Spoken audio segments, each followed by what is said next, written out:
Yo, what's going on, Dragon Ballers? Welcome back to another video. Now that the official release of Set 21 Wild Resurgence is here, it's time to talk about my predictions for the top meta strategies of the new format. I think I've hit on mostly everything I wanted to talk about in this video. If I've forgotten any strategies or archetypes or decks, definitely let me know down in the comments. If you guys are new, make sure to subscribe, hit that bell so you never miss a video, and let's just jump right on in. Now, of course, the biggest shake up color-wise is going to be red. What decks could possibly take up the mantle that Sin and Gogeta left behind? Well, Pan is probably the top contender, considering this deck was able to still top nationals even with Sin and Gogeta still around.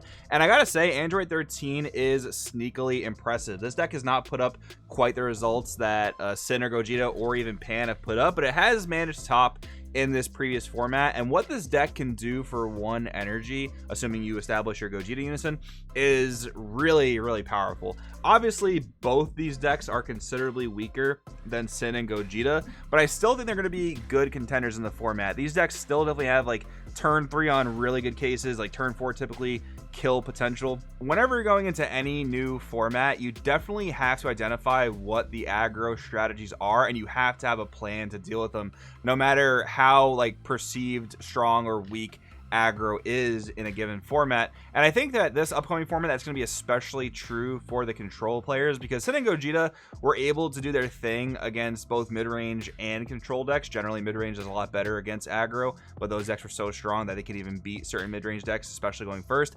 This time around, I think mid-range is going to do a lot better against aggro than it did just the past couple formats, but the control players are still going to have to watch out for these two decks, and you have to have a plan when you see either of these two leaders, or any red leader for that matter, being put down on the table. So that means like your Android 21 players, just to name like one of the more popular control decks, you got to have a plan for these two decks. Even though they are a little bit weaker, you'd have a little bit more breathing room. I do think these are going to be the top contenders. Now, I do want to throw an honorable mention out there to U7 Goku. I don't see why there wouldn't be any reason people won't revisit that deck, because it didn't really lose anything necessarily. And, you know, obviously the top two contenders were hit quite a bit, but we didn't see U7 Goku really do much of anything while Sin and Gogeta were around. At least these two decks were able to put up some numbers, as few as they were. So that's why I'm going with Pan and Android 13 here. I do want to throw that honorable mention out there to U7 Goku, though, because I do think it's in an interesting position to be able to do some stuff. There's even some mono red Goku leader support in set 21 that deck could possibly take advantage of.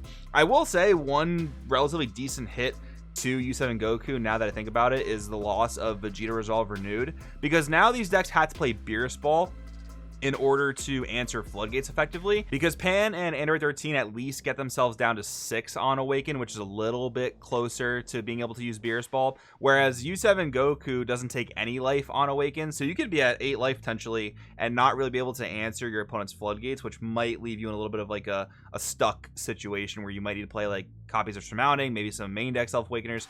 So yeah, I think it is a pretty cool honorable mention, but we'll see. I do think these are going to be the two premier red decks though.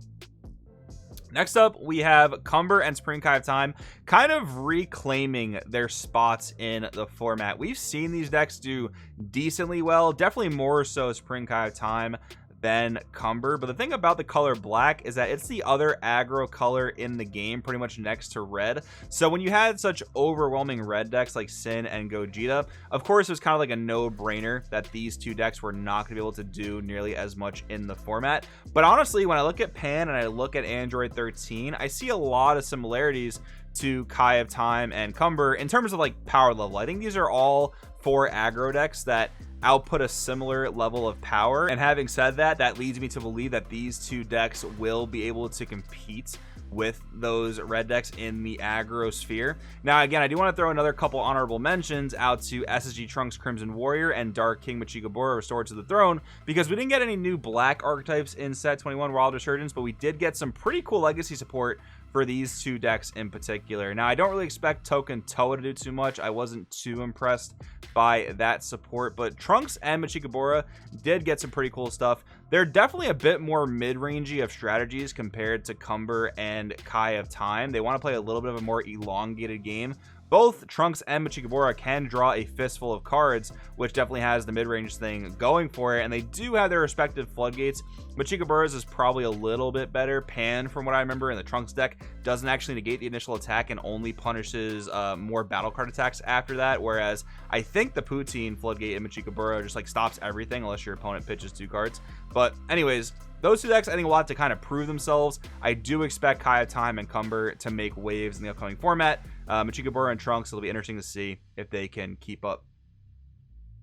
All right, next up, let's talk about green. This is the first time in such a long time that in one of these videos I'm able to like just not have to talk about green for last and just note that it's like not a real color. This time around, I do think we're gonna have some actual decent green contenders. The main one, the obvious one, is gonna be SS2 Gohan. This deck has been extremely impressive in testing, and again, with the overall power level of the format coming down and the power of red coming down, which has historically been a very bad matchup for green, Gohan looks to be in a pretty solid position. I have seen some talks here and there surrounding the Cell leader from set 21, which was errated into a pretty weird spot. I'm not going to really talk on it because I just don't know. I don't have the data. I haven't tested the deck post errata, so I don't want to talk too much on something I'm not 100% sure about, but it will be interesting to see if both set 21 green decks will be able to compete in the upcoming format. But I do wholeheartedly believe that Gohan has what it takes. Got a really powerful Z leader, got a slew of good SCRs that can play, very powerful boss monsters,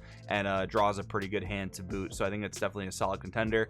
And then we have Broly's Surge representing green. It doesn't really have to represent green. It could also represent red, or it just could be a Surge leader slide all on its own. But I'm putting it here because it is, you know, playing a lot of good green cards and a lot of good red cards. I don't know why I put it here. But anyways, this deck did put up some results coming off of last format, where I think it managed top 1 or 2 of the regionals, one of which was actually a pretty high placing 3rd place. And what this deck really has going for it, that in my opinion is one of the most broken things in Dragon Ball Super, is the ability to reuse super combos. It relies on the Gogeta BR super combo combined with the older Vegeta BR promo. I think it's called Preparing for Battle. That basically allows you to pitch yourself and just pick up a Gogeta BR from your drop area, so you get to constantly reuse super combos over and over and over again. Surge effects are also really powerful. You have a built-in double strike, whereas, you know, obviously Champa and Weskai are banned now, and then you have the ability to pop any battle card ignoring barrier during battle, so you can really just survive a whole lot of things that other leaders would have just fell over and died to. So yeah, because of the previous accolades that Broly didn't meet, and the fact that, again, the overall power level of the format has come down a good bit, I do think Broly is a solid green contender, if you want to call it that. All right, now let's talk about yellow. For some people, this is the boogeyman of the upcoming format. It was perceived as one of the top 3 colors of the last format, which it totally was, and it wasn't hit going into set 21. Some people are calling for the idea that there will be a yellow only format. I really don't see it. Even with the blue hits, I think that the color is still going to give yellow a good run for its money. However, I do think yellow is in a really great position to deal with the aforementioned aggro deck. So me, for example, if I sat down with the yellow deck, I would feel pretty confident against both any red or black strategy for the most part, because yellow typically sits in the sphere of mid-range, plus you just have all the great defensive tools both in the floodgate step as well as the activate battle combo trick step. So I do feel pretty confident about yellow's ability to deal with aggro in the upcoming format. However, like I said, blue will give this color a run for its money, as well as green being able to do some good hand control and barrier removal things. Like, a lot of these yellow decks do rely on barrier battle cards, and they also just don't want to have their hand picked apart super early on.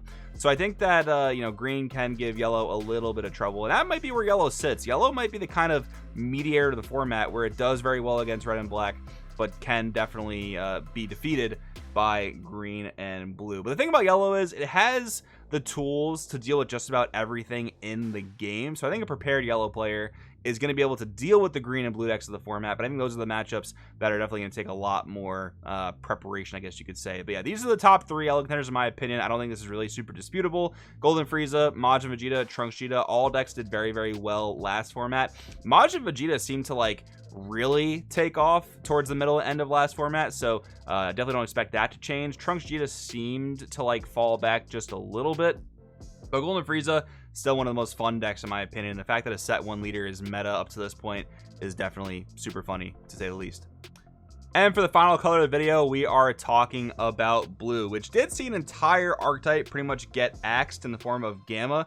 But now the one deck I'm totally comfortable in saying is going to be a top tier deck is, of course, the Android 21 archetype from set 20, Power Absorbed. This deck was still putting up numbers even with the aggro beasts we had in the previous format. However, I still think that Android 21 Nature of Evil players are gonna have to prepare heavily for Pan, Android 13, and any other red decks that might crop up, as well as the black decks that are able to come back into the format thanks to Sin and Gogeta being banned. Because if you're, especially if you go second, if you play Android 21 and you tap out for your ramp and let these aggro decks go into turn 3 unimpeded, you're going to take so much damage and quite possibly lose the game right there. So you definitely got to be very, very careful about that. I do think aggro, what we currently have as aggro, is going to be a pretty good check to Android 21, because honestly, if we didn't have any aggro in the format, 21 would probably be one of the more degenerate, maybe like super degenerate, unfun, unfair play styles.